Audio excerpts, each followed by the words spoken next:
অনেক দিন আগের কথা। পল্লীনগর নামে এক শহরে বাস করত অলস ছেলে রকি ও তার পরিবার। তার বাবা ইমরান সাহেব বড় একটি কোম্পানির মালিক। সারাদিন এভাবে মোবাইল দেখে আর কদিন চলবি? তো কি করব বাবা, আমার কি কোনো কাজ আছে? চুপ বেয়াদব, মুখে মুখে তর্ক করিস? তর্ক কই করলাম মা? চুপ করে স্কুলে যা এখন। ঠিক আছে, যাচ্ছি মা।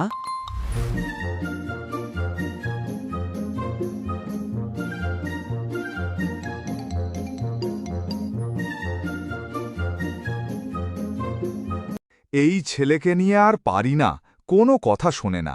কি করব বলো, চেষ্টা তো আর কম করতেছি না। আমার কি মনে হয় জানো, রকিকে নিয়ে একবার গ্রামে বেরানো উচিত। আচ্ছা, তুমি যা ভালো মনে করো। রকি, পড়াশোনা কি করতেছিস? সামনে তো পরীক্ষা। না রে বন্ধু, আমার পড়াশোনার চিন্তা আছে নাকি?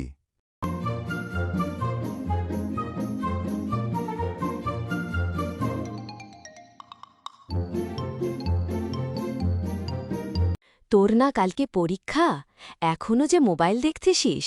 কি বলি তোকে, কথা কানে যায় না? কি মা, চিল্লাচ্ছ কেন? পড়ালেখা বাদ দিয়ে মোবাইল কেন দেখতেছিস? রাতে পড়ে নিব মা। খেতে আয়, আমি চললাম। কালকে তো আমার পরীক্ষা, আমি যে মোবাইল দেখতাছি।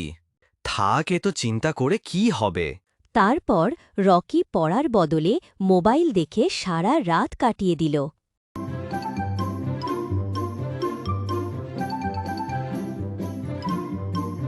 তাড়াতাড়ি খেয়ে রেডি হয়ে নে, গ্রামের বাড়িতে যাব। কেন হা? এত কথা জানি না, তোর বাবা বলল তাই যেতে হবে। আচ্ছা ঠিক আছে মা। কেমন আছো মা? তামিম কোথায়? আমি ভালো আছি বাবা। তামিম তো স্কুলে গেছে।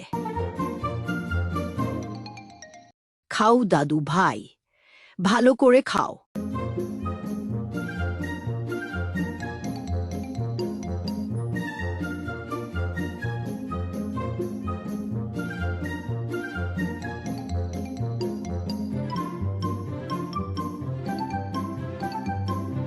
তুমি কি এসব গরু ছাগল একাই রাখো? কি করব বলো, গরিব মানুষ, তাই কাজ করতে হয়। ও আচ্ছা। চলো তাহলে ওই পাশটায় ঘুরে আসি। আচ্ছা ঠিক আছে, চলো।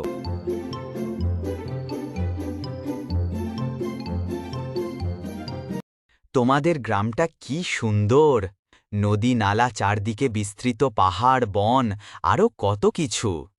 সত্যিই আমাদের গ্রাম অনেক সুন্দর। হ্যাঁ, কেন কোনো সন্দেহ? সন্দেহ না, জানো, আমার না শহরে বেরানোর অনেক ইচ্ছা। চিন্তা করো না, আমি একদিন শহরে তোমাকে ঘুরতে নিয়ে যাব। সত্যি নিয়ে যাবে আমাকে? হে, সত্যি। দাদু ভাই, তামিমের সাথে ঘুমিয়ে পড়। এই বিছানায় ঘুমাবো? হে দাদু ভাই, এটা তো গ্রামের বাড়ি। আচ্ছা ঠিক আছে।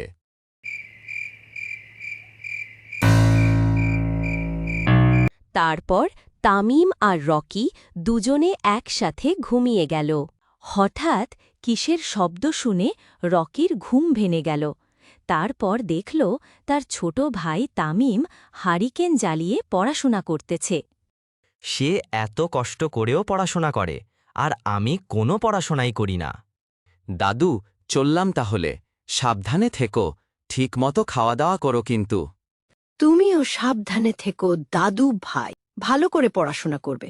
আচ্ছা মা, আসি দারুলে। ঠিক আছে বাবা, ইয়াও। সেই দিন ছিল পরীক্ষার রেজাল্টের দিন। তোমাদের জন্য সুখবর রয়েছে, এবারের পরীক্ষায় সকলেই পাশ করেছে। এই কথা শুনে বাচ্চারা খুশিতে চিৎকার করতে লাগল। কিন্তু একটা দুঃখের খবর আছে, সেটা হলো রকি ফেল করেছে। এটা শুনে রকি কান্নায় ভেঙে পড়ল। চিন্তা করিস না বাবা, পরের বার পরীক্ষায় ভালো করবি। এরপর রকির মনে অনেক জিদ লাগল। সে রাত দিন পড়তে শুরু করল। অবশেষে রকি পরীক্ষায় প্রথম স্থান অর্জন করল। তাই আমরা এ গল্প থেকে শিখলাম পরিশ্রম সাফল্যের চাবিকাঠি, অথবা ব্যর্থতাই সফলতার চাবিকাঠি।